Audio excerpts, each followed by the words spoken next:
नमस्कार. आज आपण बनवणार आहोत नारळी पौर्णिमा स्पेशल ओल्या नारळाची खीर.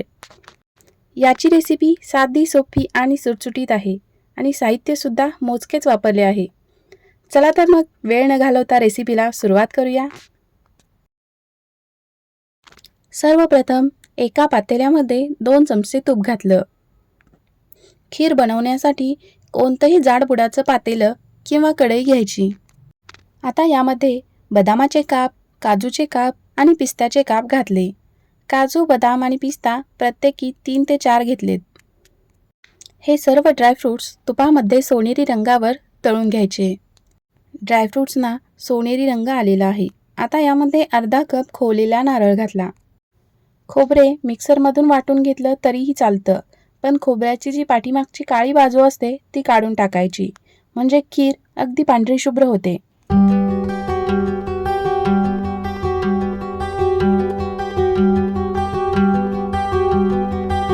खोबरं तुपामध्ये छान भाजून घेतलं. आता यामध्ये आपल्याला 2 कप दूध घालायचं आहे. इथं मी 2 कप दूध घातलं. आता खीर शिजू द्यायची.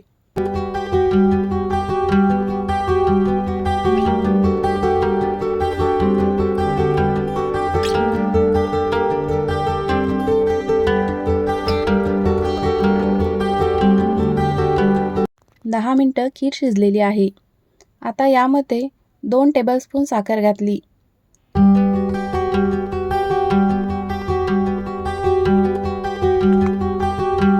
अर्धा चमचा वेलची पावडर घातली. दोन्ही व्यवस्थित मिक्स करायचं. साखर विरघळलेली आहे.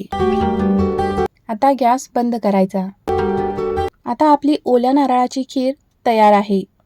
ही खीर बनवायला मला फक्त 15 मिनिटं लागले. अगदी मोजक्यात साहित्यात आणि कमी वेळेत बनणारी ही ओल्या नारळाची खीर तुम्ही या नारळी पौर्णिमेला नक्की ट्राय करा. आणि तुम्हाला ही खीर आवडली तर कमेंट करून नक्की सांगा. आणि आपल्या चॅनेलला सबस्क्राईब करायला अजिबात विसरू नका.